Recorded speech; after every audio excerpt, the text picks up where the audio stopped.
നമ്മുടെ അടിപൊളി ചേന വൻപയർ കറി റെഡിയായിട്ടുണ്ട്. ചേന കറി ഉണ്ടാക്കാനാണ് ഒരു കറി ഉണ്ടാക്കാം. വൻപയർ ഇരിപ്പുണ്ട്, അതുകൂടെ ചേർത്ത് വറുത്തരച്ച് നമുക്ക് നല്ലൊരു കറി ഉണ്ടാക്കാം. വേണ്ട ചേന കഴുകി വൃത്തിയാക്കിയിട്ടുണ്ട്. അത് ഞാൻ ഉപ്പും മഞ്ഞൾപ്പൊടിയും ഇട്ട് വെള്ളം തിളപ്പിച്ചിട്ടുണ്ട്. അതിലോട്ടിട്ടൊന്ന് വേവിച്ചെടുക്കാം. നമ്മുടെ ചേന മുക്കാലും വെന്തിട്ടുണ്ട്. ഞാൻ അതിലേക്ക് വൻപയറൂടെ അങ്ങ് ചേർത്ത് കൊടുക്കുക.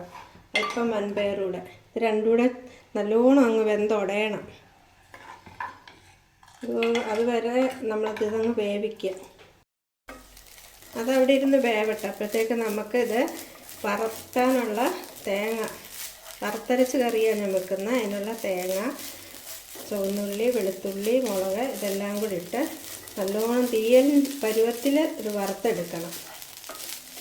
നല്ല വൃത്തിയായിട്ട് വറുത്തെടുത്ത് പുളിയൊക്കെ ചേർത്ത് കറി വെച്ചാൽ ചേനയുടെ ചൊറിച്ചിലും ഒന്നും ഉണ്ടാകത്തില്ല. നല്ല സൂപ്പർ കറിയാണ് ഇത്. ചപ്പാത്തിക്കും ഒക്കെ ഉപയോഗിക്കാം. ചോറിന് വളരെ ടേസ്റ്റിയായ കറിയാണ്.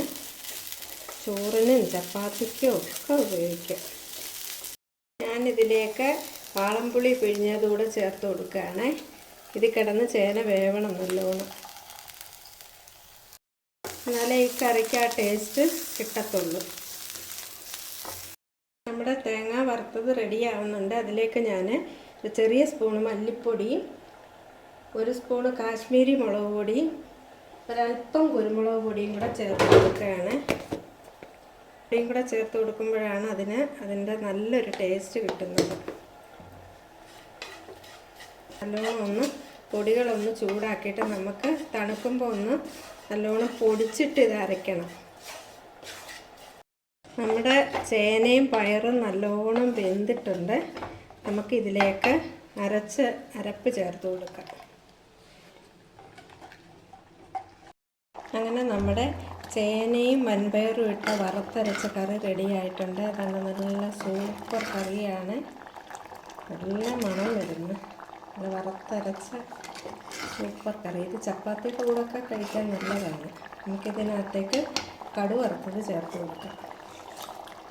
അടിപൊളി ചേന വൻപയർ കറി റെഡിയായിട്ടുണ്ട്.